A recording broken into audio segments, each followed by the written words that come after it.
नमस्कार दोस्तों, अस्सलाम वालेकुम। आज फिर मैं आपके साथ चर्चा करने वाला हूं कार्ल मार्क्स के ऊपर। और आज हम कार्ल मार्क्स का आलोचनात्मक मूल्यांकन करेंगे, क्रिटिकल एनालिसिस करेंगे कार्ल मार्क्स के विचारों का, मार्क्सवाद का। और यह एनालिसिस होगा प्रोड मार्क्स का, वैज्ञानिक समाजवादी मार्क्स का। एक क्वेश्चन उठता है कि क्या कार्ल मार्क्स पहला समाजवादी है क्या? नहीं, कार्ल मार्क्स से पहले तो 20 समाजवादी हो चुके हैं। कार्ल मार्क्स पहला वैज्ञानिक समाजवादी है।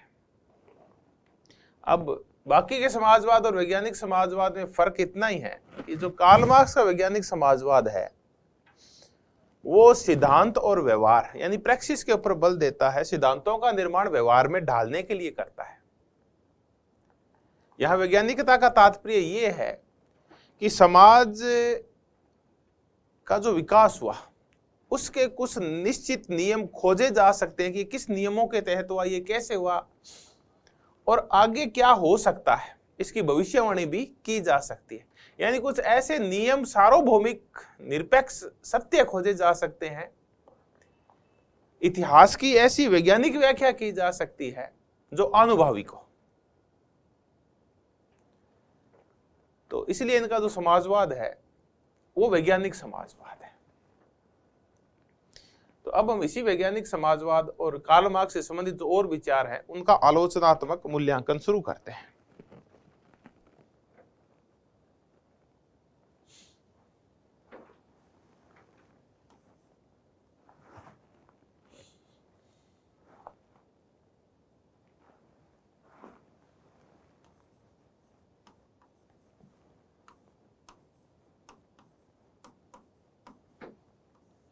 कार्ल मार्क्स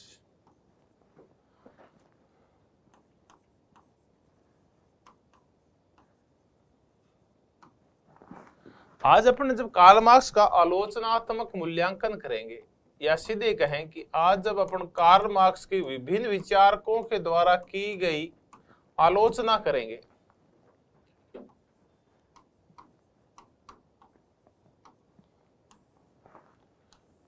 क्रिटिकल एवोल्यूशन करेंगे, तो हम शुरुआत करेंगे इनका जो सर्वहारा का अधिनायकवाद है,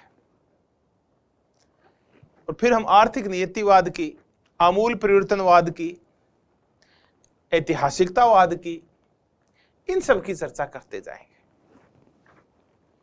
तो अपने जो आलोचना की शुरुआत करेंगे कार्ल मार्क्स की, वो करते हैं सबसे पहले इनका जो सर्वहारा का अधिनायकवाद है इसकी चर्चा करते हैं।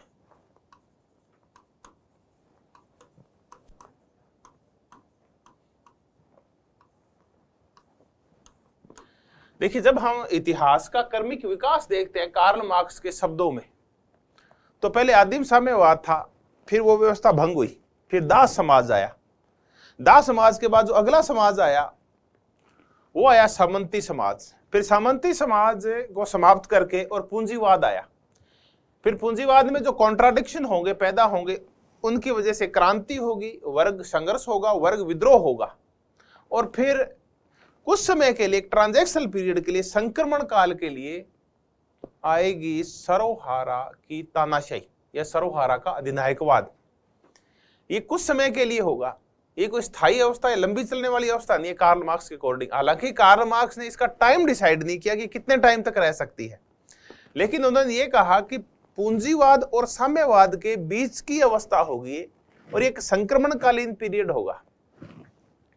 हाँ, इसमें यह होगा कि बाद में जब उत्पादन की शक्तियों का पूर्ण विकास हो जाएगा, वर्ग विभाजन पूर्णतः रद्द हो जाएगा, बुर्जुआ के अंतिम तत्व, अंतिम बुर्जुआ को समाप्त कर दिया जाएगा, तब साम्यवादी अवस्था आएगी। तो पूर्ण उत्पादन होने के ऊपर, वर्ग विभाजन रद्द होने के ऊपर एक नई अवस्था आ जाएगी, साम्यवादी अवस्था। लेकिन जब तक पूर्ण उत्पादन नहीं होता, प्रत्येक व्यक्ति की आवश्यकताओं की पूर्ति नहीं होती, जब तक वर्ग विभाजन और वर्ग शोषण बंद नहीं होगा, तब तक सरोहारा का अधिनायकवाद रहेगा और ये इसे साम्यवाद की ओर लेके जाएगा। फिर राज्य, वर्ग संघर्ष, ये सब चीजें हैं, ये लुप्त हो जाएगी, समाप्त हो जाएगी। सरोहारा का जो अधिनायकवाद है, इसकी जो व्यापक व्याख्या की है कार्ल मार्क्स ने, तो एक क्वेश्चन तो यही बन जाता है कि इसकी व्यापक व्याख्या किसमें की है? ये की है क्रिटिक ऑफ गोथा प्रोग्राम।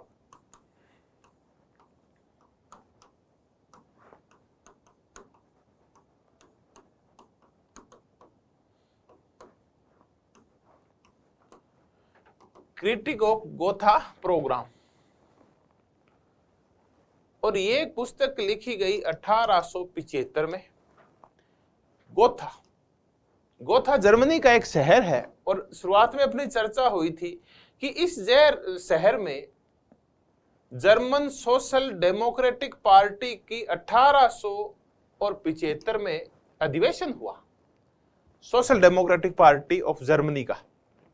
और इसमें जो रास्ता अख्तियार किया इस पार्टी ने कि जर्मनी में क्रांतिकारी समाजवाद की बजाय एक लोकतांत्रिक समाजवाद का आगाज होगा। लोकतांत्रिक समाजवाद जिसमें यूनिवर्सल सरफेज यानी प्रत्येक व्यक्ति को सार्वभौमिक वयस्क मताधिकार दिया जाएगा।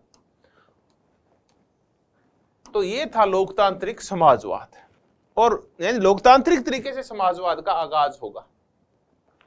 तो कार्ल मार्क्स ने इस पुस्तक में इस सोशल डेमोक्रेटिक पार्टी का जो गोथा का घोषणा पत्र था उसकी आलोचना की है। उन्होंने कहा कि मैं इनसे दूर हूं और मैं लोकतांत्रिक समाजवाद का समर्थन नहीं करता, क्योंकि लोकतांत्रिक तरीके से कभी समाजवाद नहीं आता।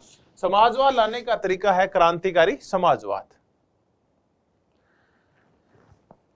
तो ये क्रांतिकारी समाजवाद का समर्थन करते हैं, और गोथा प्रोग्राम में लोकतांत्रिक समाजवाद का समर्थन किया गया। एक तो ये मुद्दा है, इसके माध्यम से हम समझेंगे सरोहारा का अधिनायकवाद।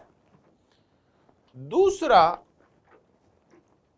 फ्रांसीसी जो समाजवादी अराजकतावादी विचारक है प्रोंदा ये बोलते हैं कि सरोहारा की क्रांति हो जाएगी, जब मजदूरों की क्रांति हो जाएगी तो उसके बाद अराजकतावाद आएगा, एनार्किज्म आएगा।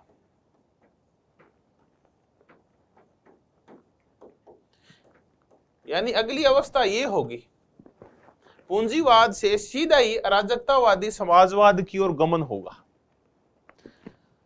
सरोहारा की क्रांति होते ही राज्य और ये सब समाप्त हो जाएंगे और अराजकतावाद आ जाएगा। अब देखिए, गोथा मैनिफेस्टो कह रहा है लोकतांत्रिक समाजवाद लड़ना है।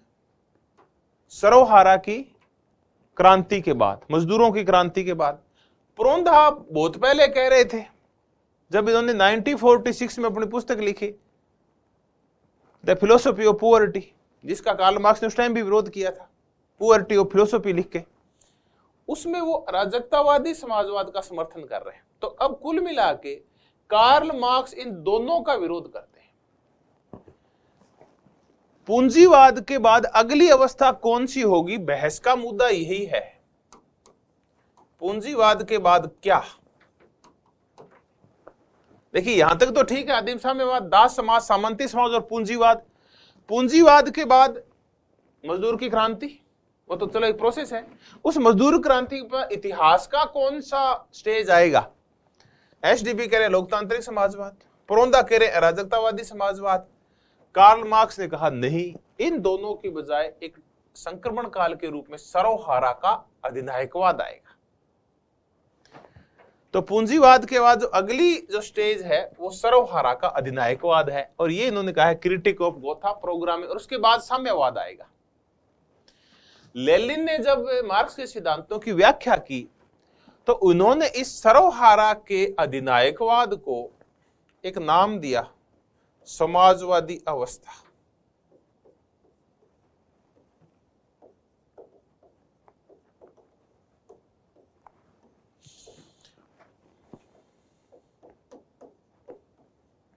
चलिए, अब यहां क्या क्वेश्चन बन सकते हैं, इनका देखते हैं।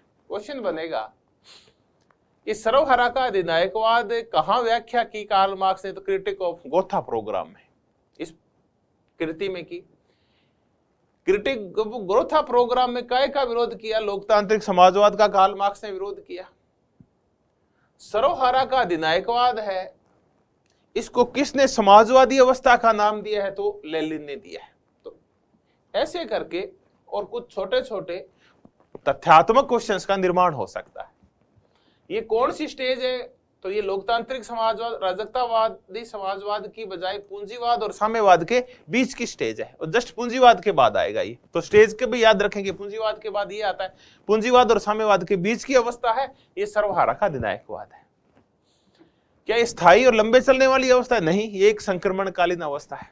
अब आगे बढ़ते हैं।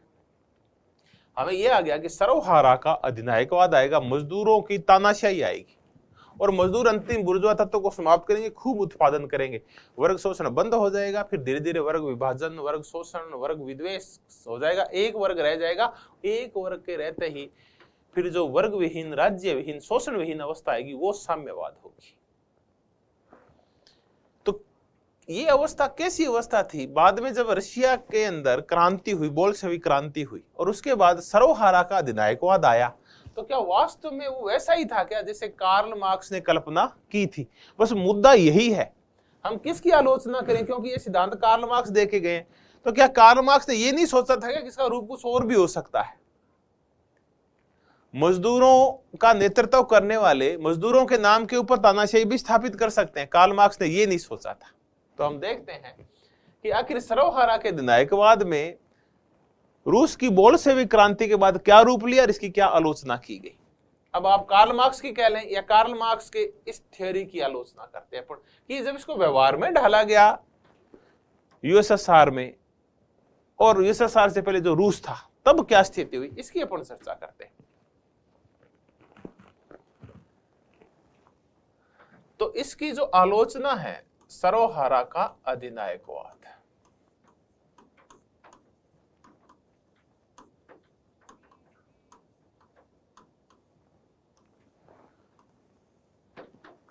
और जो आया रूस के अंदर, तात्कालिक जो खुद परंपरागत मार्क्सवादी हैं वो तक इसकी आलोचना करते हैं। परंपरागत मार्क्सवादी, परंपरागत मार्क्सवादियों में है कार्ल काटस्की, जो कि जर्मनी का था, और इस कार्ल काटस्की को कहा जाता है मार्क्सवाद का पोप। यानी मार्क्सवाद का ये बड़ा व्याख्याकार था उस समय का, कार्ल काटस्की। मार्क्सवाद का पोप बोला जाता है इसको। जर्मनी का रहने वाला था, और कार्ल मार्क्स के समय भी था, बाद में लेनिन के टाइम भी था जर्मनी का। एक और परंपरागत मार्क्सवादी है रोजा लग्जमबर्ग, ये पोलैंड की थी, ये भी परंपरागत मार्क्सवादी है। मिखाइल बाकुनिन,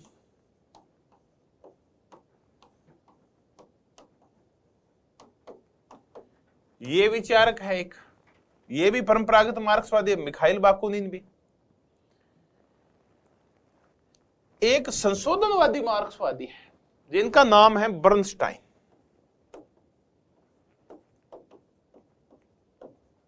ये मार्क्स के समकालीन है, उनके थोड़े समय बाद तक जिंदे थे बर्नस्टाइन। ये भी जर्मनी के हैं, लेकिन ये संशोधनवादी मार्क्सवादी है, संशोधनवादी। इन्होंने इवोल्यूशनरी सोशलिज्म करके एक पुस्तक लिखी थी, इवोल्यूशनरी सोशलिज्म।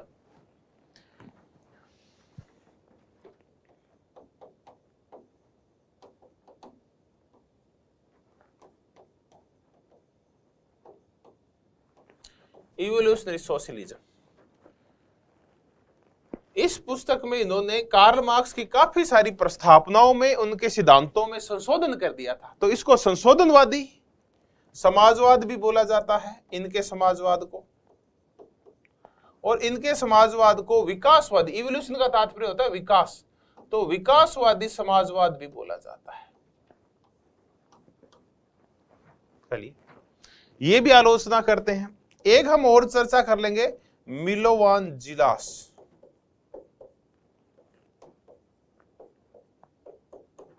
और मिलोवान जिलास यूगोस्लाविया के रहने वाले हैं।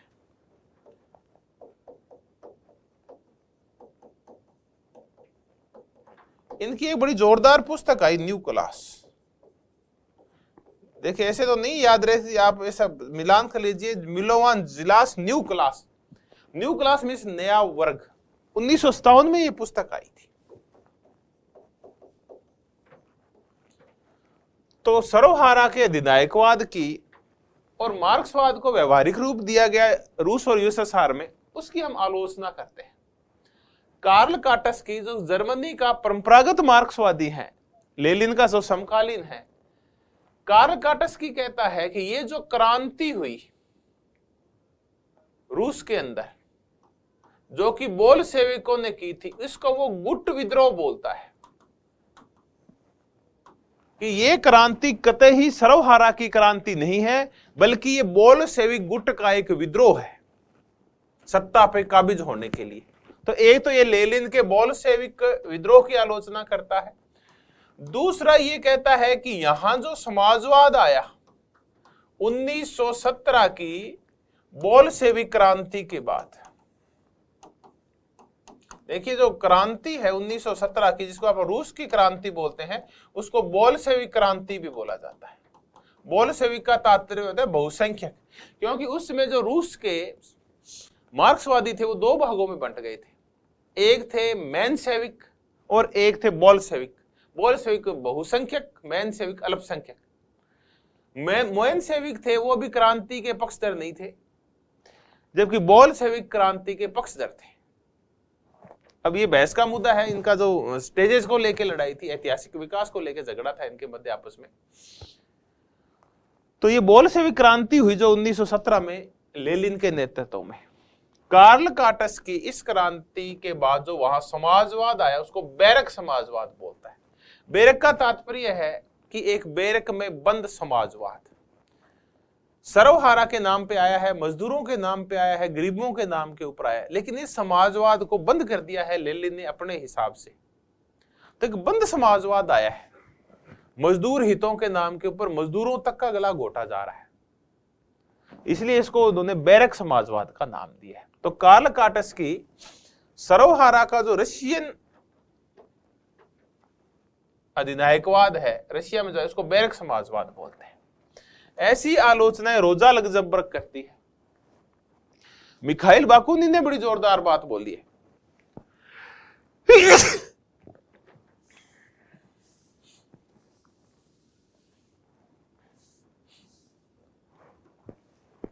मिखाइल बाकुनिन कहते हैं कि जो सर्वहारा की तानाशाही है,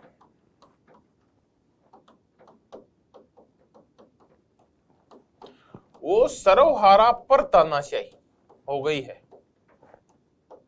देखिए कितनी जोरदार बात बोली है बाकुनिन ने कि यूएसएसआर में क्या हुआ है कि सर्वहारा की तानाशाही आनी थी, लेकिन हुआ क्या कि स्टालिन जैसे लोगों ने उसको सर्वहारा पर तानाशाही, यानी मजदूरों के ऊपर तानाशाही आ गई है। उम्मीद तो यह की जा रही थी कि जब मजदूरों की क्रांति हो जाएगी पूंजीवाद के खिलाफ, तो फिर सर्वहारा का अधिनायकवाद आएगा। मार्क्स सोच के गया था, लेकिन कार्ल मार्क्स बोला, मिखाइल बाकुनिन बोला कि हुआ क्या है कि सर्वहारा के ऊपर तानाशाही आ गई है। रूस के अंदर लेनिन के समय में साम्यवादी दल ने कब्जा कर लिया हर चीज के ऊपर, और जब लेनिन के बाद वहां स्टालिन का राज आया, तो स्टालिन के समय तो व्यक्तिगत तानाशाही आ गई। इस सर्वहारा की तानाशाही की बजाय स्टालिन की तानाशाही। अब सर्वहारा खुद दमित किया जा रहा है, शोषित किया जा रहा है उसको स्टालिन के द्वारा। तो सर्वहारा की तानाशाही सर्वहारा के ऊपर तानाशाही आ गई है। स्टालिन के समय तो ऐसा हो गया था कि सर्वहारा की तानाशाही ने व्यक्तिवादी तानाशाही का रूप ग्रहण कर लिया था। बर्नस्टाइन इवोल्यूशनरी सोशलिज्म, मैंने कहा इनकी बहुत फेमस बुक है, संशोधनवादी समाजवाद है इनका। कभी व्यापक चर्चा करेंगे, देखेंगे उन्होंने क्या संशोधन किया। जब आइडियोलॉजी करेंगे तब उसमें करेंगे, विचारधाराओं में। बर्नस्टाइन ये कहते हैं कि इनका जो समाजवाद है, सर्वहारा का अधिनायकवाद है लेनिन का, वो बहुत बर्बर है, बर्बर और आराधनावादी है।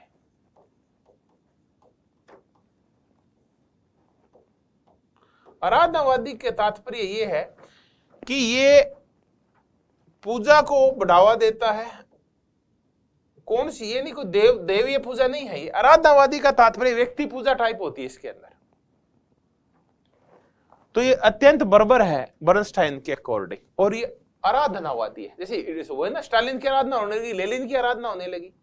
आराधना तो मजदूरों की होनी चाहिए थी, लेकिन सर्वहारा की होनी चाहिए थी, लेकिन उससे तो व्यक्तियों की आराधना होने लगती है। तो सर्वहारा का अधिनायकवाद है, व्यक्तिवाद और व्यक्तिवादी तानाशाही को बढ़ावा देकर आराधनावाद को भी बढ़ावा देता है, व्यक्ति पूजा तक को बढ़ावा देता है। ये कहना है बर्नस्टाइन का। इनका है संशोधनवादी समाजवाद। अब चलते हैं और एक मजेदार व्याख्या करते हैं मिलोवान जिलास। इनकी पुस्तक है न्यू क्लास। इन्होंने सोशल सिस्टम है जो उसका एनालिसिस किया है और इन्होंने व्याख्या की है जो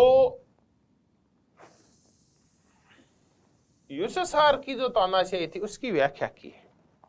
मिलोवान जिलास एक शब्द का प्रयोग करते हैं, नोमेनक्लेचुरा।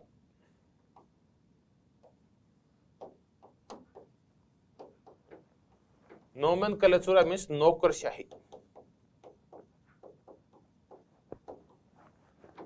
नोमेनक्लेचुरा वो यूएसएसआर का वो वर्ग है जिसने 1917 की क्रांति के बाद साम्यवादी दल में पकड़ बना ली और विभिन्न सार्वजनिक पदों के ऊपर कब्जा कर लिया, और उसके बाद उन्होंने खूब सारे आर्थिक राजनीतिक अधिकार अपने पास इकट्ठे कर लिए, उनका केंद्रीयकरण कर लिया। मिलोवान जिलास बोले कि इस बोल्शेविक क्रांति के बाद, सर्वहारा की क्रांति कह लेते हैं एक बार इसको, इस क्रांति के बाद यूएसएसआर के अंदर जो व्यवस्था आनी थी वो व्यवस्था क्लासलेस सोसाइटी की आनी थी, क्लासलेस, वर्ग विहीन।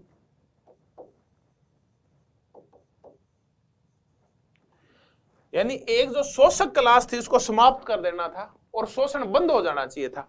लेकिन नहीं, क्लासलेस सोसाइटी, वर्ग विहीन समाज तो नहीं बना, बल्कि वर्ग विहीन समाज का नारा लगा के और समाजवादी पार्टी जो रशियन साम्यवादी पार्टी थी, उस रशियन साम्यवादी पार्टी के पदाधिकारियों ने बड़े बड़े पद हथिया लिए और सारी शक्तियां अपने पास केंद्रित कर ली, राजनीतिक शक्तियां भी और आर्थिक शक्तियां भी। तो खुद वो एक नई क्लास तैयार हो गई। यानी अब सोसाइटी क्लासलेस नहीं है, बल्कि सोसाइटी में फिर दो वर्ग हो गए हैं, दो क्लासेज हो गई है। एक नोमेनक्लेचुरा वाला शक्तिशाली वर्ग जो शोषक है, दूसरी तरफ आम सर्वहारा, आम जनता जो कि शोषित है। तो कहां सर्वहारा का अधिनायकवाद है? इसने क्या रूप लिया? इसने क्लासलेस सोसाइटी की में एक नई क्लास पैदा कर दी, और क्लासलेस सोसाइटी तो बने नहीं, वही वर्ग शोषण वापस शुरू हो गया। तो ये है मिलोवान जिलास बहुत ज्यादा पूछते हैं इस पुस्तक के बारे में, न्यू क्लास। इसका तात्पर्य है कि क्लासलेस सोसाइटी, वर्ग विहीन समाज के नाम के ऊपर वहां भी फिर एक वर्ग तैयार हो गया जो मजदूरों का अपने आप को पुरोधा मानता है, हितैषी मानता है, जो कहता है कि हम इनका कल्याण करेंगे। तो उन्होंने खुद बहुत सारी शक्तियां हथिया ली मजदूरों के कल्याण के नाम के ऊपर, और खुद एक नया वर्ग तैयार कर लिया अपना, जिसका आम जनता के सर्वहारा के दुख दर्दों से संबंध नहीं है। ऐसी उस एक नईवीन क्लास को, नोमेनक्लेचुरा, ऐसे नौकरशाही का एक जो वर्ग तैयार हो गया साम्यवादी दल के भीतर ही, उसने शोषण शुरू कर दिया है, तानाशाही हो गई, उसकी लाल फीताशाही आ गई है। तो ये सब कुछ मिलोवान जिलास चर्चा करते हैं जो यूगोस्लाविया के। तो बहुत ज्यादा ये पुस्तक पूछी जाती है, आपका ध्यान रखना। तो ये हमने सर्वहारा का अधिनायकवाद किया, कार्ल काटस्की के द्वारा की गई आलोचना, रोजा लग्जमबर्ग ने इसने आलोचना की है, मिखाइल बाकुनिन इसको सर्वहारा की तानाशाही को सर्वहारा के ऊपर तानाशाही बोलते हैं, बर्नस्टाइन इसकी आलोचना करते हैं, मिलोवान जिलास ने आलोचना की है। ये आलोचनाएं डायरेक्ट कार्ल मार्क्स की नहीं करके अपन चर्चा करें कि रूस में जो सर्वहारा का अधिनायकवाद व्यवहारिक रूप में जो प्रणीत किया गया, तो वह क्या वो वास्तव में सर्वहारा का अधिनायकवाद था, या कोई व्यक्तिगत तानाशाही थी, या एक नया वर्ग उसके नाम पे खड़ा हो गया। हमने इन सब की चर्चा की। अगली जो चर्चा है अपनी, वो चर्चा करते हैं कि कार्ल मार्क्स की अपना आलोचना करते हैं। चलिए अपना आलोचना करते हैं। उनकी एक अवधारणा है, वो है एशियाटिक मोड ऑफ प्रोडक्शन, उत्पादन की एशियाई प्रणाली। इसकी चर्चा करते हैं।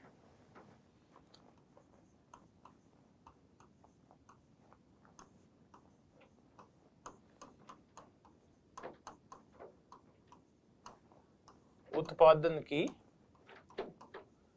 एशियाई प्रणाली।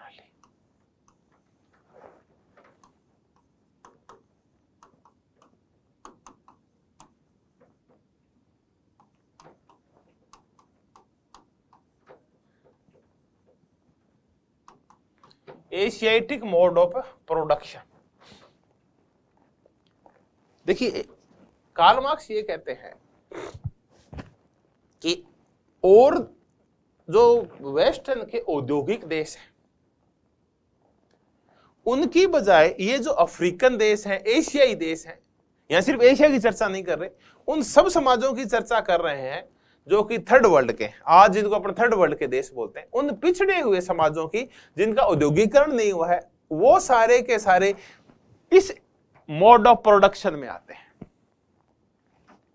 इसको एशियाटिक नाम देते हैं कि पुराने वाली परंपरागत सी जो मोड ऑफ प्रोडक्शन है, उत्पादन की प्रणाली है, उसमें है इसका वर्णन। जैसे भारत इसमें है, चीन इसमें है, अफ्रीकन देश इसमें है, लैटिन अमेरिकन देश इसमें है, जहां अभी भी औद्योगिक सभ्यता का विकास नहीं हुआ है, उद्योगों का विकास नहीं हुआ है, अभी भी वहां सामंतवाद या उससे पुरानी व्यवस्थाएं चल रही है। तो ऐसी उत्पादन प्रणाली को वो एशियाई प्रणाली का नाम देते हैं, यानी पिछड़ी हुई प्रणाली। तो देखिए कार्ल मार्क्स भी प्रभावित हैं हेगल से। हेगल खुद कहा करते थे कि जो पूर्वी समाज है, इन समाजों में एक कमी है कि इनमें चेतना नहीं पाई जाती। क्योंकि चेतना नहीं पाई जाती इन समाजों में, तो इन समाजों में लंबे समय तक परिवर्तन भी नहीं होते। तो ये भी इन पूर्वी समाजों को, थर्ड वर्ल्ड के देशों को हेगल भी पिछड़ी हुई चेतना वाले देश मानते थे, हे दृष्टि से देखते थे, और ये कहते थे कि चूंकि इन देशों में चेतना नहीं है तो इतिहास में जो परिवर्तन हुए उनमें भी इनका कोई योगदान नहीं है। तो कार्ल मार्क्स ने इतिहास की जो व्याख्या की है उसमें इन पूर्वी देशों की कोई गिनती नहीं की है, क्योंकि यहां चेतना नहीं है। तो खुद कार्ल मार्क्स इन एशियाई और अफ्रीकन देशों का कोई योगदान नहीं मानते इतिहास के अंदर, क्योंकि ये पिछड़ी हुई चेतना वाले देश हैं, जहां नए विचार, नए आइडियाज, नई चेतना का आगाज नहीं हो रहा, इसलिए परिवर्तन में इनकी कोई भूमिका नहीं है, इतिहास की गति में इनकी कोई भूमिका नहीं है, इतिहास निर्धारण में इनकी कोई भूमिका नहीं है। हेगल से प्रभावित होकर और कार्ल मार्क्स भी यही कहते हैं कि ये जो समाज है ये औद्योगिक रूप से अत्यंत पिछड़े हुए समाज है, यहां आज भी उत्पादन की पिछड़ी हुई प्रणालियां चल रही है, बहुत ही मंद गति से यहां परिवर्तन होते हैं, यहां तक कि सैकड़ों साल से कोई परिवर्तन ही नहीं हुए। जब यूरोप नई नई मशीनों का विकास करके, नई नई तकनीकों का विकास करके और भौतिक रूप से अत्यंत समृद्ध हो गया है, ये देश आज भी मशीनीकरण में, औद्योगिकरण में और तकनीकीकरण में पिछड़े हुए हैं। आज भी ये रूढ़ियों में, कुरीतियों में, सामंतवाद में, उत्पादन की पुरानी प्रणालियों के अंदर, उत्पादन के पुराने तकनीक के अंदर, उत्पादन के पुराने संसाधनों के अंदर आज भी उलझे हुए हैं। कार्ल मार्क्स की अपन चर्चा करें तो कार्ल मार्क्स ये चर्चा कर गए थे 1850-60 के दशक के अंदर, और उसमें तो आज तक हम बैलों से खेती कर रहे हैं। वो क्या यूरोप में इतना मशीनीकरण हो गया है कि खेती तक यंत्रों से होने लगी है, वहां आज भी लोग हल चला रहे हैं और बैल के पीछे चल रहे हैं, मानव ने मानव के पीछे हल लगा रखा है। तो वहां यंत्रों का विकास बहुत कम हुआ है, क्योंकि पिछड़े हुए समाज है। तो कार्ल मार्क्स ने फिर कहा कि फिर ये जो इन देशों में जो उपनिवेशवाद आया है ये कैसा है। तो पहले तो हम थोड़ी सी व्याख्या कर ली, उत्पादन की एशियाई प्रणाली क्या है। उत्पादन की पिछड़ी हुई जो प्रणाली है, जो यूरोप से अत्यंत पिछड़ी हुई है, जहां आज भी मशीनीकरण, तकनीकीकरण नहीं हुआ है, जहां आज भी विज्ञान का विकास है नहीं हुआ है, वो है उत्पादन की एशियाई प्रणाली। तो फिर ये उपनिवेशवाद, पहले मैं आपको कॉलोनियलिज्म, उपनिवेशवाद क्या होता है पहले इसकी चर्चा कर ले, फिर मुद्दा समझना आसान हो जाएगा। इस शब्द का तात्पर्य क्या है। उपनिवेशवाद, साम्राज्यवाद,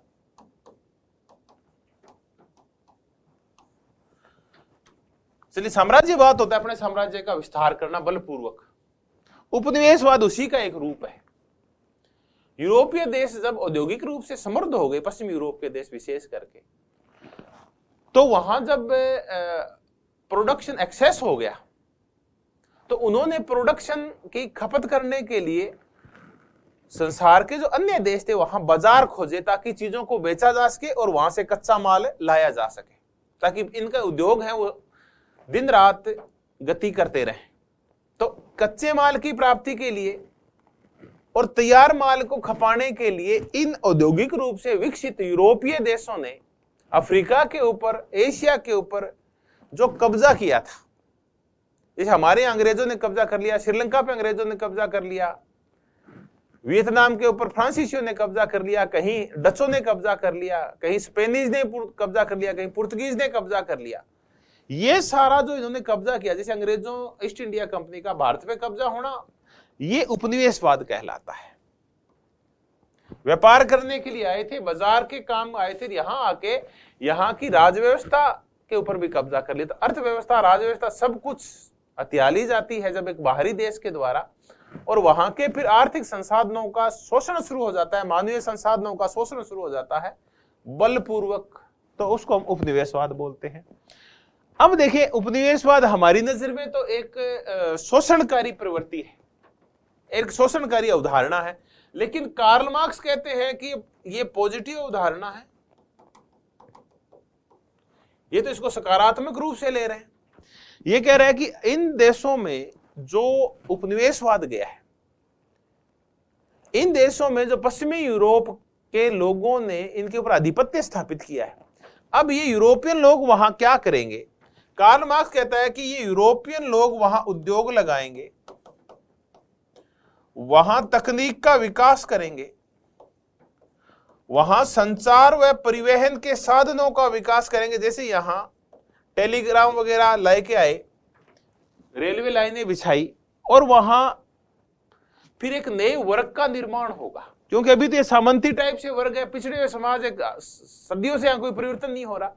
अब ये उपनिवेशवादी शक्तियां वहां परिवर्तन लाएगी। अंग्रेज भारत में परिवर्तन लाएंगे, उद्योग लगाएंगे, तकनीक लाएंगे, नई नई मशीनें लाएंगे, संचार और परिवहन का विकास करेंगे।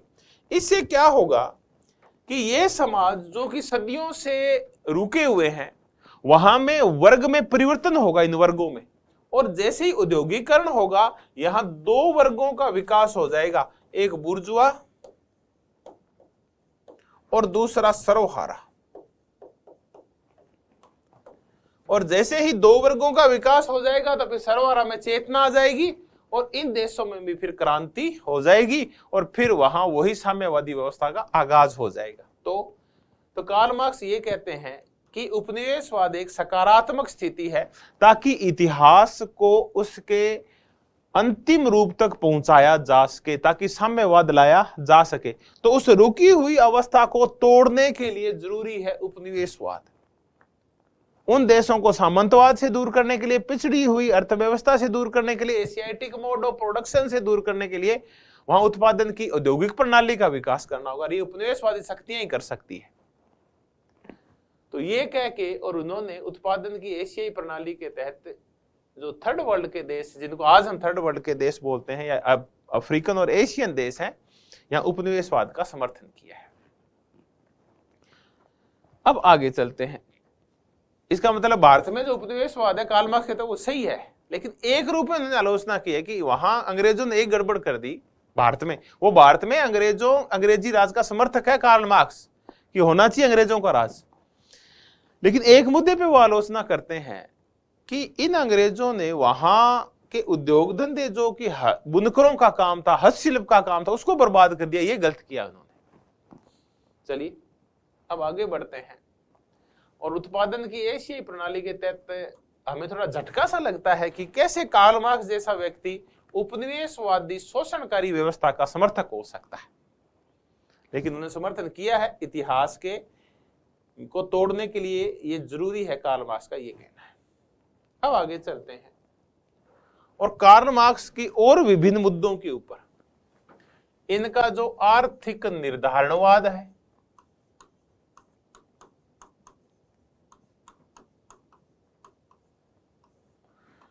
इनकी जो ऐतिहासिकता है या इतिहासवादिता है, इनके जो संपूर्णता संबंधी विचार हैं,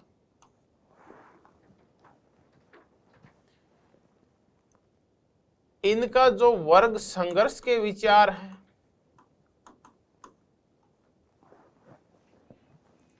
इनके जो क्रांति संबंधी विचार हैं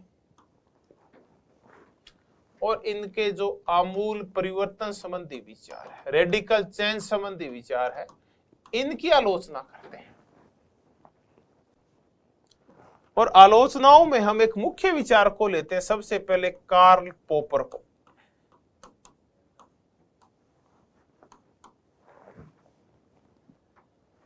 कार्ल पोपर की हम तब से शुरुआत चर्चा कर रहे हैं जब हमने प्लेटो की चर्चा की थी। इनकी जो फेमस पुस्तक है वो है open society and it's enemies.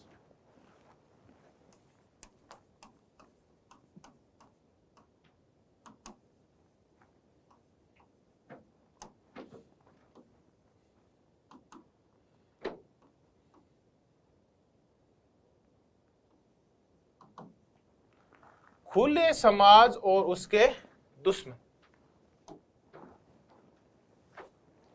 1945 में ये पुस्तक आई और इसमें 3 विचारकों की आलोचना की गई है। उन्हें खुले समाज का दुश्मन बताया गया है।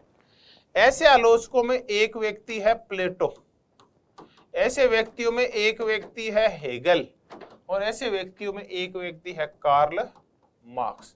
यानी इन 3 लोगों की आलोचना की गई है और इन्हें खुले समाज का दुश्मन बताया गया है कार्ल पोपर के द्वारा, जो कि एक ऑस्ट्रेलियाई ब्रिटिश विचारक है।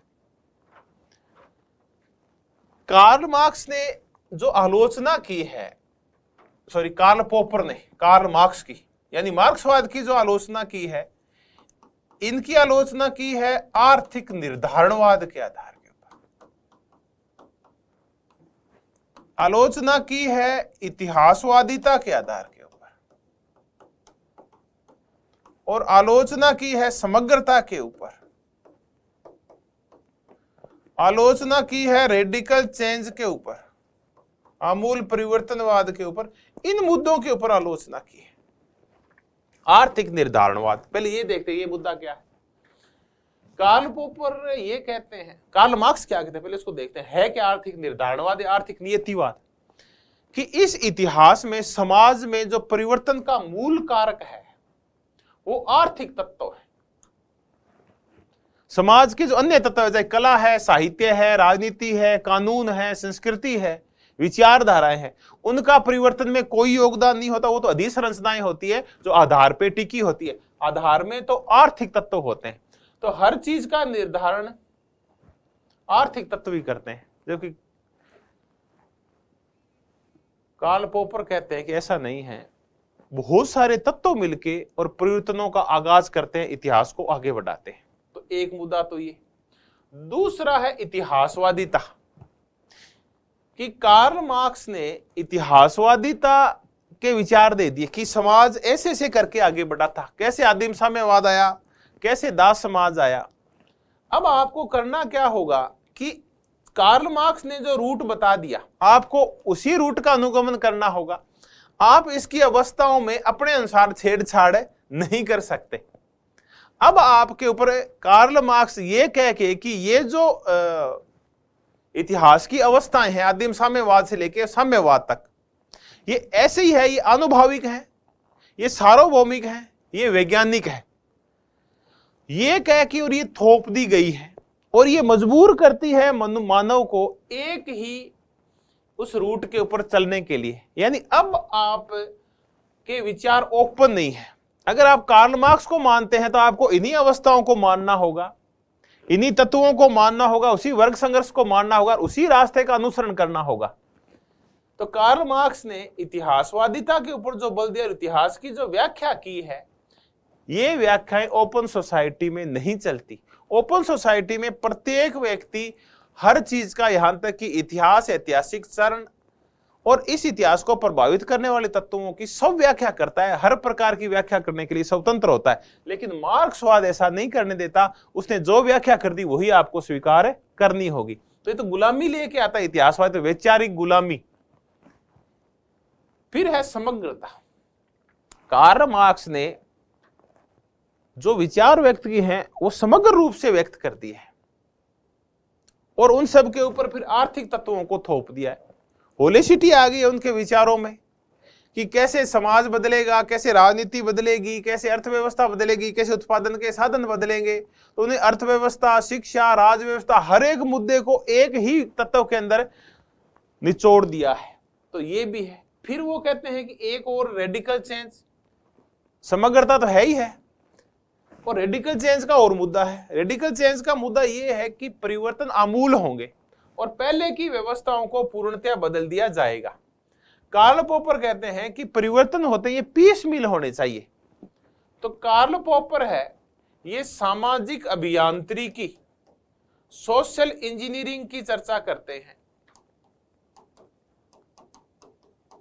कि समाज में अगर आपको बदलाव करने हो तो आप खंडशः परिवर्तन करें, पीस मिल इंजीनियरिंग करें। पीस मिल इंजीनियरिंग का तात्पर्य टुकड़ों टुकड़ों में परिवर्तन करें।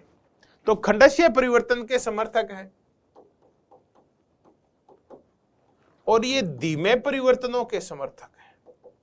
धीमे परिवर्तन और खंडशः परिवर्तन। अगर ये कहते हैं कि अगर चेंज रेडिकल हो गई, इसी व्यवस्था में आपने उसमें आमूलचूल परिवर्तन कर दिया और बाद में ये देखा कि नई व्यवस्था जो आमूलचूल परिवर्तन करने के बाद आई है वो सही नहीं है, तो अब आपके पास वापस मुड़ने का रास्ता नहीं है। अगर टुकड़ों टुकड़ों में परिवर्तन होता है, छोटा परिवर्तन किया, सेट नहीं बैठा तो कोई दिक्कत नहीं है, आप वापस भी हो सकते हैं। लेकिन आमूल परिवर्तन करने के बाद आप वापस नहीं हो सकते।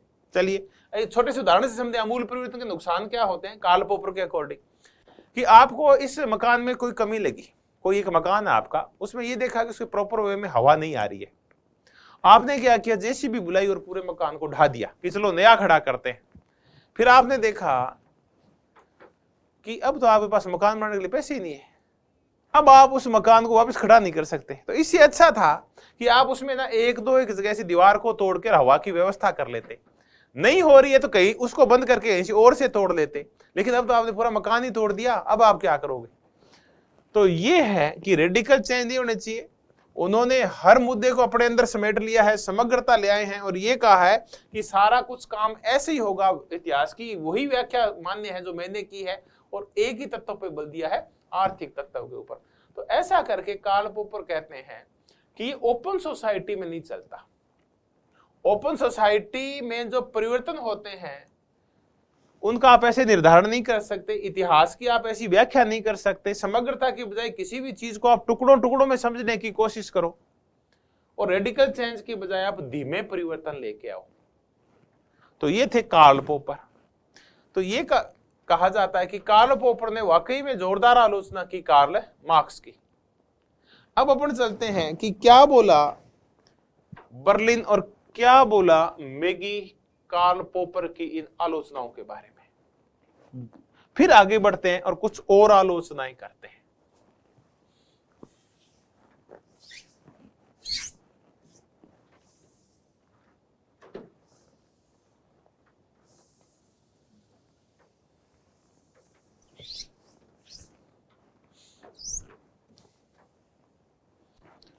कार्ल पॉपर, हम चर्चा कर रहे हैं इजाया बर्लिन की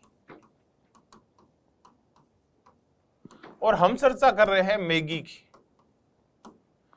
इजाया बर्लिन ये कहते हैं कि कार्ल मार्क्स के उस टाइम की बात है जब ये जिंदा थे, कि जितने भी जिंदा विचारक हैं उनमें कार्ल पॉपर ने सबसे गंभीर आलोचना की है कार्ल मार्क्स की।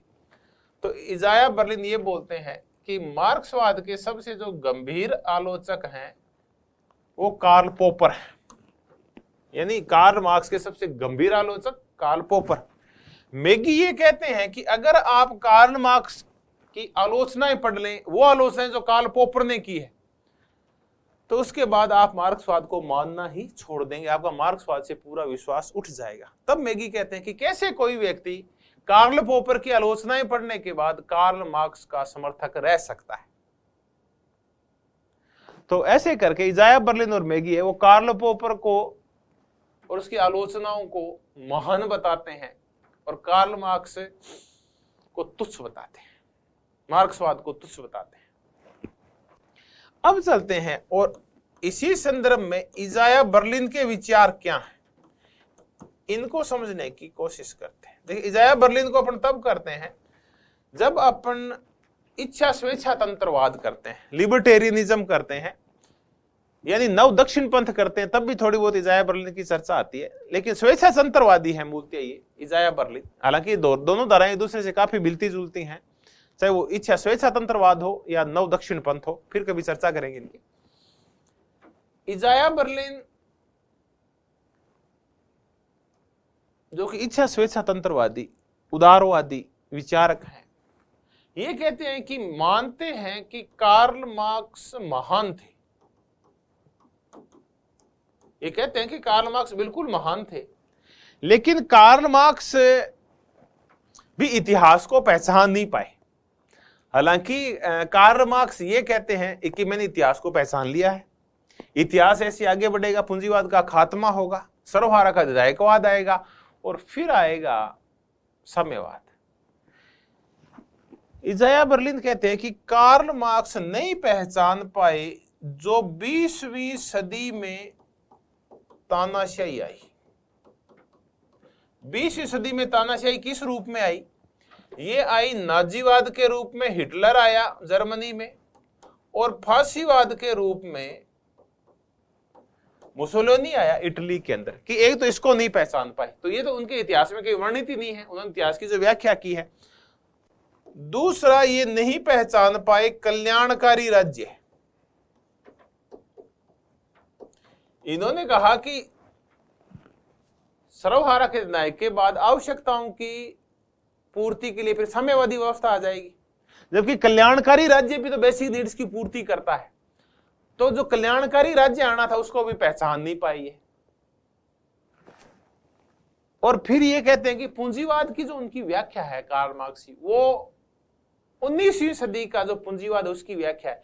20वीं सदी ने पूंजीवाद ने जो रूप लिए, बर्लिन का सही कहना है कि 20वीं सदी में पूंजीवादी राज्य ने, नकारात्मक राज्य ने कल्याणकारी रूप ले लिया। पूंजीवादी राज्य ने कई जगह तानाशाही रूप ले लिया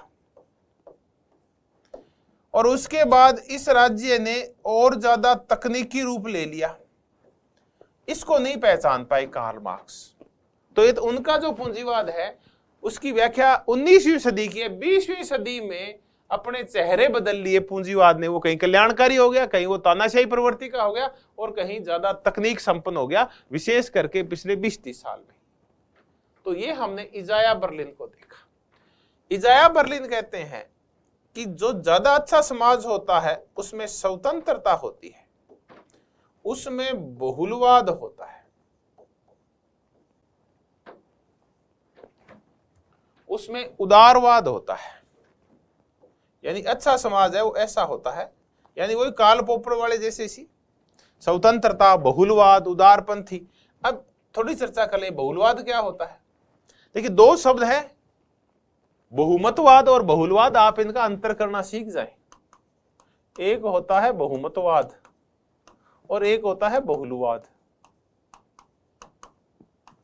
बहुमतवाद तो लोकतंत्र के तहत जिन लोगों का ज्यादा मत होता है, बहुसंख्यक होते हैं, वो अपनी चला लेते हैं, तो बहुमतवाद होता है। यानी बहुमत की तानाशाही कह लीजिए, बहुमत की ही चलती है। अल्पसंख्यकों के जो नॉर्म्स हैं, उनकी जो बातें हैं, उनके जो इच्छाएं हैं, उनको कम महत्व दिया जाता है। बहुलवाद अलग चीज है। बहुलवाद का तात्पर्य है बहुत सारे ऑप्शन होना। आपको बहुत सारे दल मिलेंगे, आपको बहुत सारे बाजारी स्वतंत्रताएं मिलेगी, आपको बहुत सारे दबाव समूह बनाने की छूट होगी। तो आप राजनीतिक और आर्थिक और सामाजिक रूप से जब आपको बहुत सारे ऑप्शन मिलते हैं तो हम कहते हैं बहुलवाद है। जैसे अपने देश में पहले क्या था, अपने देश में जब सामंतवाद था तो विधायिका, कार्यपालिका, न्यायपालिका तीनों ही राजा के पास हुआ करती थी। उसके बाद बहुलवाद आ गया जब देश आजाद हो गया। अब विधायिका है अलग है, न्यायपालिका अलग है और कार्यपालिका अलग है। फिर राज्यों की कार्यपालिकाएं अलग है, नगरीय स्वशासन अलग आ गया। देखिए कितनी संस्थाएं बन गई, कितने राजनीतिक दल आ गए, कितने समूह आ गए हैं, कैसे नागरिक समाज का विकास हो गया। तो वो कहते हैं ये होता है बहुलवाद, विभिन्न समूहों का विकास हो जाता है बहुलवाद के अंदर। तो जो कार्ल मार्क्स है, मार्क्सिज्म है, इसके बाद जो व्यवस्था आती है उसमें साम्यवादी दल हर एक चीज पे कब्जा कर लेता है और वहां बहुलवाद को समाप्त कर दिया जाता है, विभिन्न संस्थाओं को, समूहों को समाप्त कर दिया जाता है, साम्यवादी दल हर चीज पे कब्जा कर लेता है। वहां विधायिका, कार्यपालिका, न्यायपालिका वगैरह सारी की सारी साम्यवादी दल के नियंत्रण में आ जाती है। तो इसी मुद्दे के ऊपर फिर वो आलोचना करता है मार्क्सवाद की और बहुलवाद का समर्थन करता है इजाया बर्लिन। इजाया बर्लिन ने का एक बड़ा जोरदार लेख है, the Haddock and the fox, जंगली कांटेदार चूहा और लोमड़ी। इजाया बर्लिन कहता है कि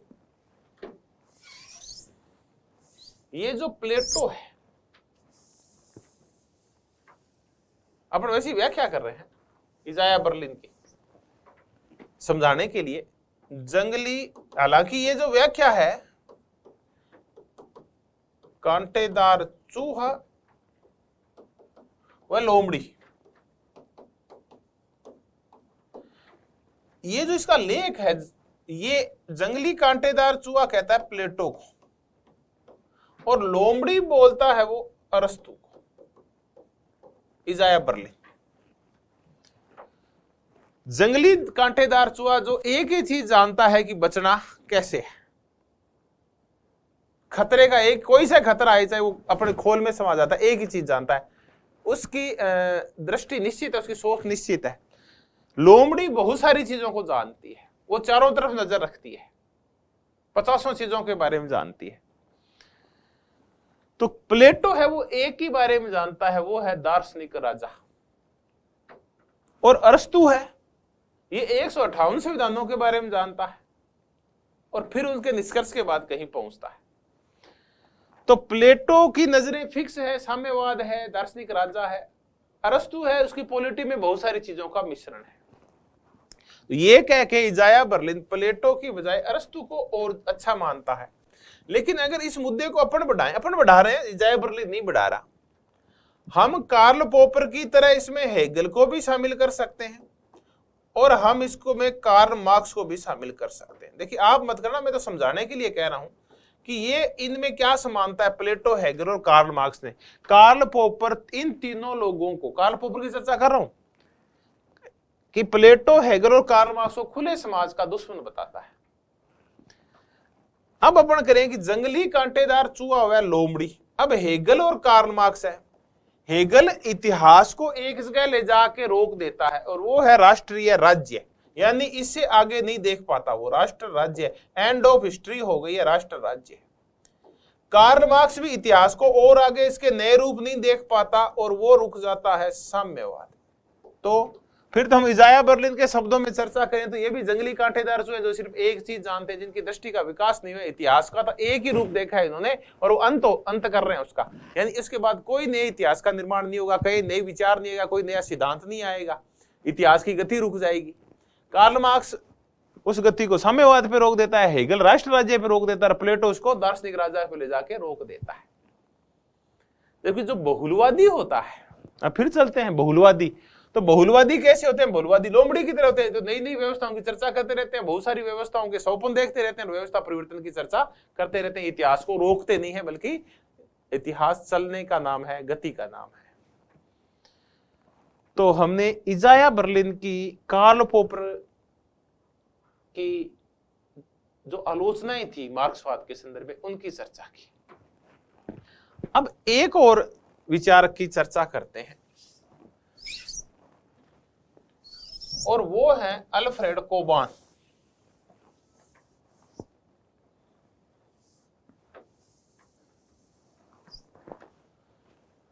तीसरे विचारक हैं अल्फ्रेड कोबान।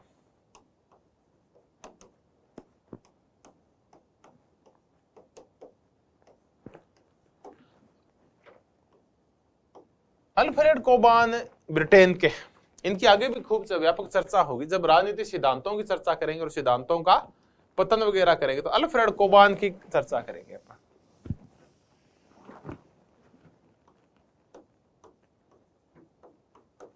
ब्रिटेन के हैं और इनका एक लेख बहुत प्रसिद्ध है, डिक्लाइन ऑफ पॉलिटिकल थियरी, राजनीतिक सिद्धांतों का पतन। इसकी आगे चर्चा करेंगे अल्फ्रेड कोबान की। इसी के तहत अल्फ्रेड कोबान एक लेख के तहत डिक्लाइन ऑफ पॉलिटिकल थियरी के तहत ये लिखते हैं कि जो कार्ल मार्क्स का इतिहासवाद है,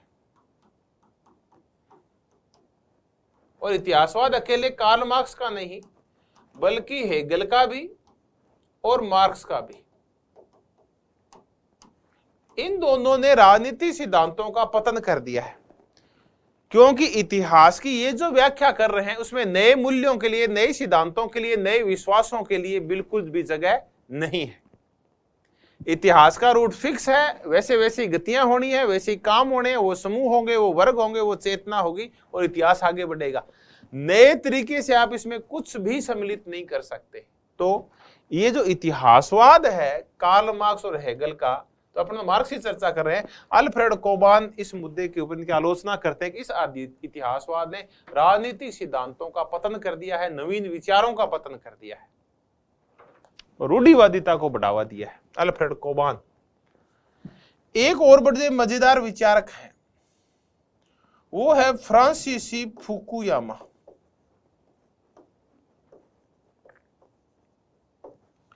अभी भी जिंदा हैं।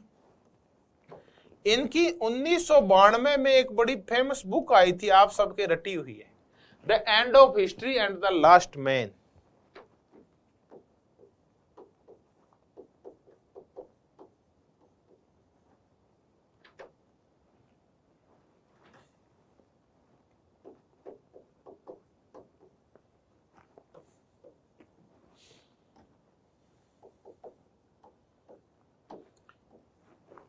और ये लिखी गई थी सोवियत संघ में जो साम्यवादी व्यवस्था का अवसान हुआ था। मार्क्सवाद का जो अवसान हुआ पूर्वी यूरोप में और यूएसएसआर में, और यूएसएसआर का विखंडन हो गया, सोवियत संघ टूट गया है, मार्क्सवाद वहां से रवानगी ले गया पूर्वी यूरोप से भी और यूएसएसआर से भी। उसी पृष्ठभूमि में पुस्तक लिखी गई end of history and the last man. 1989 में ये पहले लेख के रूप में आया था एंड ऑफ हिस्ट्री में, 3 साल बाद इसको पुस्तक रूप में छाप दिया गया। फ्रांसीसी फुकुयामा इसमें कार्ल मार्क्स के सिद्धांतों की आलोचना करते हैं और ये कहते हैं कि गुजरे जमाने की बातें थी, इतिहास में विचारधाराओं के मध्य संघर्ष हुआ, पूंजीवाद और साम्यवाद आपस में भिड़े, उदारवाद और साम्यवाद आपस में भिड़े, यानी एक तरफ उदार लोकतांत्रिक पूंजीवादी व्यवस्थाएं हो गई, दूसरी तरफ साम्यवादी व्यवस्थाएं हो गई। और इस विचारधारात्मक लड़ाई के अंदर उदारवादी धारा ने अपनी श्रेष्ठता साबित कर दी साम्यवाद के ऊपर और साम्यवाद समाप्त हो गया, तो एंड ऑफ हिस्ट्री हो गया है। अब एक ही विचारधारा बची, उदारवाद। तो ये कहते हैं फ्रांसीसी फुकुयामा कि ये जो कार्ल मार्क्स का ऐतिहासिक भौतिकवाद है, यानी इतिहास की जो आर्थिक व्याख्या है ऐतिहासिक भौतिकवाद, ये कूड़ेदान में चला गया है, यानी अब इसकी कोई उपयोगिता नहीं है। ऐतिहासिक भौतिकवाद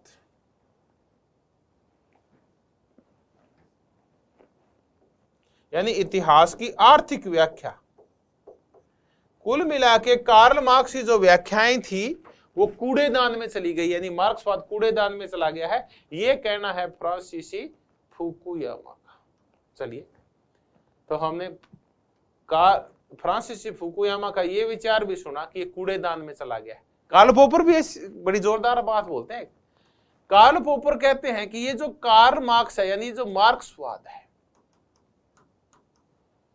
न तो ये समाज के लिए ठीक था और न ही ये विज्ञान के लिए ठीक है।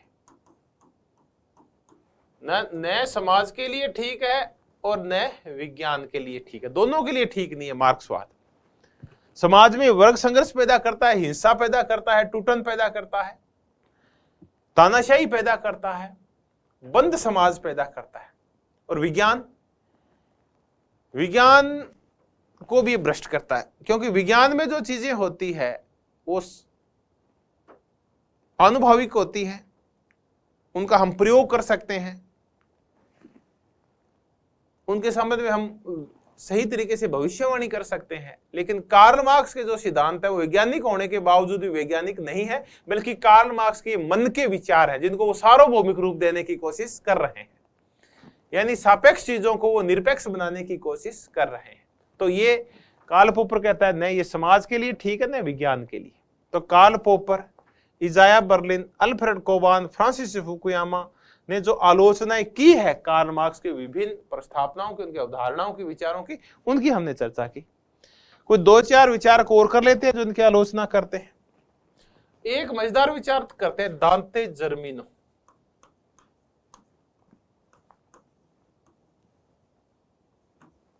देखिए, दांते जर्मिनो का एक कोट बड़ा फेमस है। इनकी एक जो छोटी सी लाइन है कि राजनीति शास्त्र सचमुच में आलोचना शास्त्र है, और अपने वही कर रहे हैं, आलोचना ही तो कर रहे हैं, तो सही रूप में अपने राजनीति पढ़ रहे हैं, ये मानिए आप। तो कि दांते जर्मिनो का एक बड़ी जोरदार थ्योरी है विचारधारात्मक अवसान।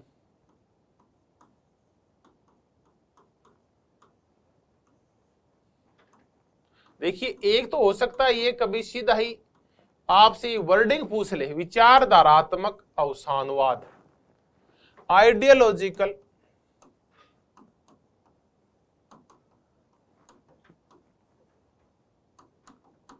रिडक्शनिज्म, विचारधारात्मक अवसानवाद। दांते जर्मिनो ये कहते हैं कि ये जो विचारधाराएं आई, इन विचारधाराओं ने क्या किया, विशेष करके वो विचारधाराएं जो अपने आप को ज्यादा वैज्ञानिक मानती है, अनुभविक मानती है, इन विचारधाराओं ने राजनीति सिद्धांतों का पतन कर दिया है। यानी विचारधाराएं हैं ये राजनीति सिद्धांतों के अवसान करती है, राजनीति सिद्धांतों का पतन करती है। तो विचारधारात्मक अवसानवाद, आइडियोलॉजिकल रिडक्शनिज्म, ये बहुत ही फेमस थ्योरी है। इतना कई बार इतना ही शब्द आ जाता है, किसका है, दांते जर्मिनो का। दांते जर्मिनो 3 लोगों के ऊपर आरोप लगाते हैं कि उनकी विचारधाराओं ने राजनीतिक सिद्धांतों का पतन कर दिया है। ऐसे कौन कौन लोग हैं? तो दांते जर्मिनो कहते हैं ऐसे लोगों में एक है देसुडेट ट्रेसी, दूसरे हैं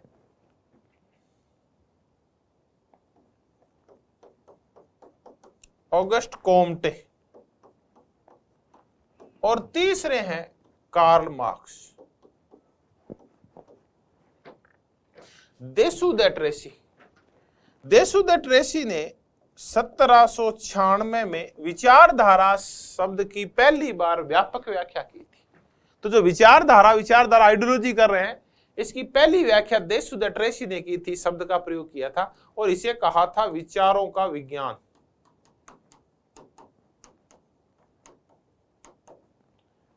विचारों का विज्ञान कहा विचारधारा को।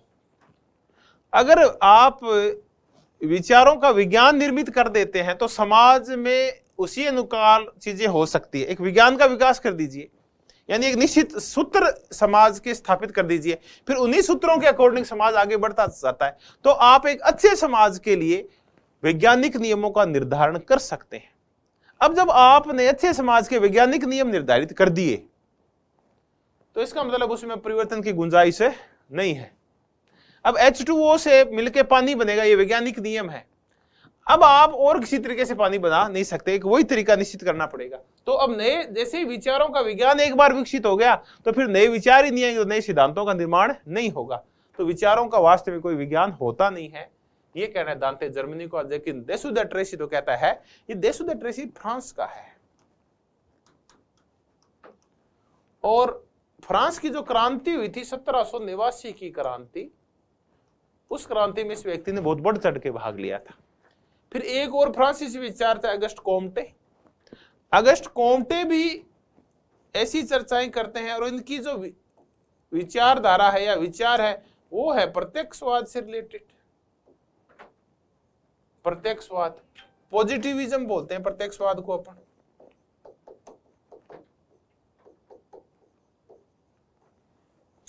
पॉजिटिविज्म या प्रत्यक्षवाद कि ज्ञान वो ही सत्य है जो अनुभवों के ऊपर आधारित हो, वैज्ञानिक नियमों के ऊपर आधारित हो। तो जो सिद्धांत वैज्ञानिक नियमों पे खरे नहीं उतरते, जो अनुभवों पे खरे नहीं उतरते, वो राजनीतिक सिद्धांत मानने योग्य नहीं है। तो अगस्ट कोम्टे ने तथ्यात्मकता के ऊपर बल देके और राजनीतिक सिद्धांतों का पतन कर दिया। ये कहना है दांते जर्मनी का। अपने तो मार्क्स से मतलब है। ये कहते हैं कि विचारधारात्मक अवसानवाद का जो मुखिया है, मतलब सबसे टॉप जो पॉप है, वो कार्ल मार्क्स है। जितना नुकसान राजनीतिक सिद्धांतों का ट्रेसी और अगस्ट कोम्टे ने किया, उतना कार्ल मार्क्स ने कर दिया।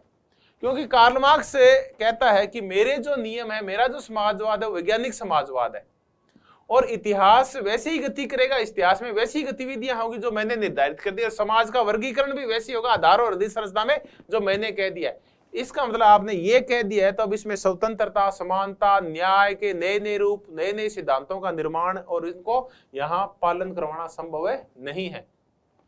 तो कार्ल मार्क्स भी जो निरपेक्ष नियमों की चर्चा करता है, वैज्ञानिक नियमों की चर्चा करता है, ये राजनीतिक सिद्धांतों के पतन में करती है। ये कहना है दांते जर्मिनो का। और दांते जर्मिनो कहता है कि विचारधारात्मक अवसान का जो सबसे बड़ा मुखिया है वो है कार्ल मार्क्स।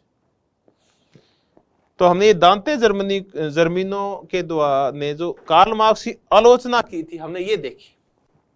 अब अंत में कुछ छोटी छोटी बातों के साथ मुद्दे की समाप्ति करते हैं। एक नव मार्क्सवादी विचारक हैं,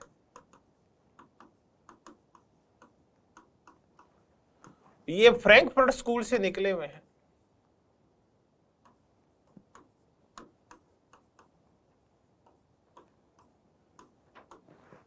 और द्वितीय पीढ़ी के हैं फ्रैंकफर्ट स्कूल के। पहले के अर्खहाइमर थे, दूसरे के हैं ये। हम चर्चा कर रहे हैं हेबरमास की। हेबरमास कहते हैं कि ये जो मार्क्सवाद है, ये अब निष्कासित प्रवचन हो गया है।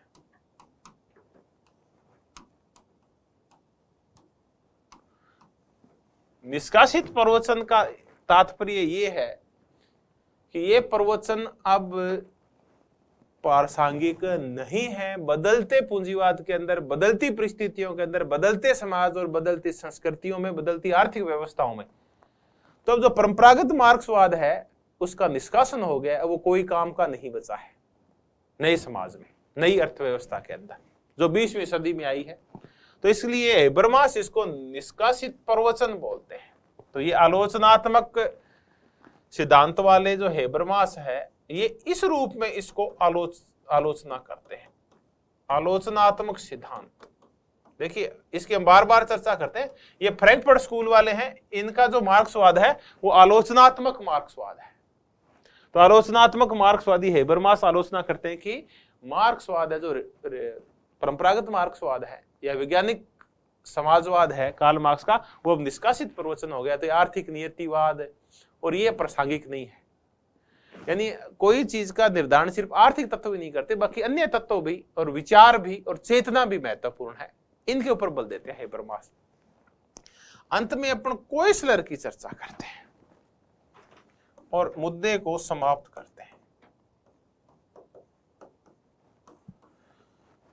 कोइसलर कहते हैं कि कार्ल मार्क्स वो भगवान था जिसने निराश किया।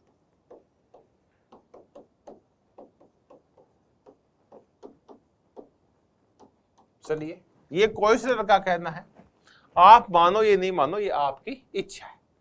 कोइसलर ने अपनी बात समाप्त कर दी है, तो मैं भी अपनी बात समाप्त करता हूं। मैंने आपको बताया आज कि कार्ल मार्क्स के सर्वहारा के अधिनायकवाद की विभिन्न विचारकों ने, कार्ल काटस्की ने, रोजा लग्जमबर्ग ने, मिखाइल बाकुनिन ने, मिलोवान जिलास ने क्या आलोचना की है। फिर अपन ने किया एशियाटिक मोड ऑफ प्रोडक्शन, फिर हमने विभिन्न मुद्दों के ऊपर कार्ल मार्क्स की और आलोचनाएं की और आलोचक की, कार्ल पोपर की चर्चा की, इजाया बर्लिन की चर्चा की, मैगी की चर्चा की हमने, अल्फ्रेड कोबान की चर्चा की, दांते जर्मनी को चर्चा की और अंत में कोइसलर की चर्चा की। तो धन्यवाद। ये कुछ मजेदार सी आज हमने चर्चाएं की। आप लगातार बने रहें। आपका तहे दिल से धन्यवाद।